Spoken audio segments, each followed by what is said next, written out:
It's the final volume of Grisaia Phantom Trigger. It's time to end this war, time to settle the score against the enemy. Foes beware, because we are about to serve justice.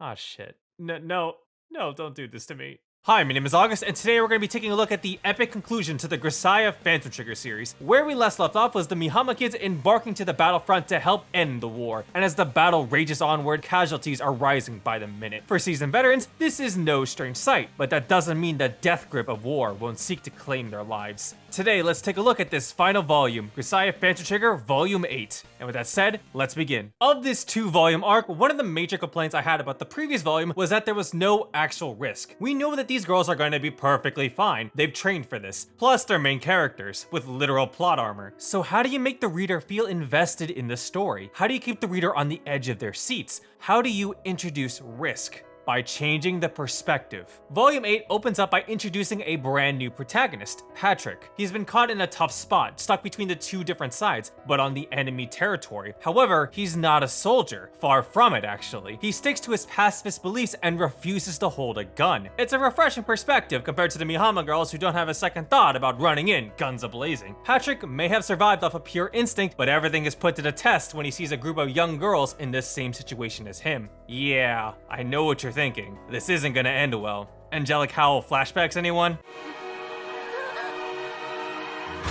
Throughout the story, we see Patrick desperately trying to guide these girls across the battlefield, and it's extremely stressful to watch. We know that these girls aren't prepared physically or mentally. They have to cross caverns, sewers, forests, and even the warfront itself. Every time they meet a new man, I'm clenching my teeth out of fear that that person's actually an insane trigger-happy predator. And yet, Grisaia Phantom Trigger wants you to believe that they'll be able to make it through, despite the incredibly high risk. It also keeps you on your toes as Patrick's beliefs are pushed to the absolute limit. Needless to say, this volume is depressingly grim as a war narrative. At least before Phantom Trigger switches back to our casual main cast. どうしてこんなエロ同人のようなことに It's definitely jarring tone-wise when we go from Patrick embarking on a Dark Souls level difficulty of escort missions, while Ren is out here playing real-life Time Crisis. Even in the midst of a full frontal assault, Ren and the girls are still as lively as ever, which is good, helping to avoid how overbearingly depressing this visual novel can get. Thankfully, it's this positive outlook towards life and the value of one's own life that becomes a reassuring theme of this volume. Even when making the bold move of having 2 different endings with very important choices, the story still makes it a teachable moment at both of its endings. Phantom Trigger's always been heavy on the philosophical life lessons, and this is no different. Everyone has their own unique perspective on how they view war. From the pacifist mindset of Patrick, to the straightforward attitude of Toka, to the optimistic opinion of Rena, to even the survive at all costs, I'm not going out there to face that menace fear from some of the soldiers, the multiple views of war are thoughtful to take in, at least from a big picture standpoint. There really isn't a more obvious message than war is bad. Mostly everyone we see is on the same side, off doing their own thing on the battlefield, while sprouting whatever life lesson they have to share. But that's also one of my arguments. Everyone may be connected, but it comes across as disjointed narratives. There is a mastermind to take down, however this volume lacks that focused sense of unity. You know the whole trope, everyone gets together to take down the bad guy? That's pretty much what I'm talking about. It's missing that emotional hurrah to it. It's like Call of Duty Team Deathmatch. Sure, we're on the same side, but I'm gonna go do my own thing.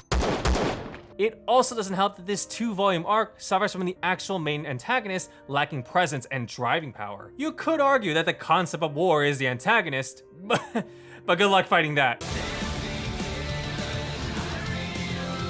In conclusion, Grisaia Phantom Trigger Volume 8 continues its commentary of war, exploring the many different perspectives and beliefs about what matters the most to these characters. There is no good or bad here, not even morally gray. All you can do is make a choice and live with the regrets that may come from it. These last 2 volumes are surprisingly thoughtful as a military fiction work, and stands out as a visual novel in that genre. Probably one of the only one of its kind out there. Fans of the original Grisaia Trilogy may not find more of what they liked in the original in this series, especially if they were expecting another Kazumi Yuji. But if you separate the comparisons from the original and view the series as an original work that takes place in the same universe, Grisaia Phantom Trigger is a decent read, as it focuses on its assassin heroines and their mercenary lifestyle, given you're willing to put in the time and money throughout its 9-volume length. Grisaia Phantom Trigger Volume 8 gets a 4 out of 5, while I give the whole series of Grisaia Phantom Trigger a 3 out of 5 with a seal of recommendation. And as always, subscribe if you like the video, new content every week. You can follow me on Twitter at TheAugustTale if you are interested. Thank you for watching, and I'll see you next time.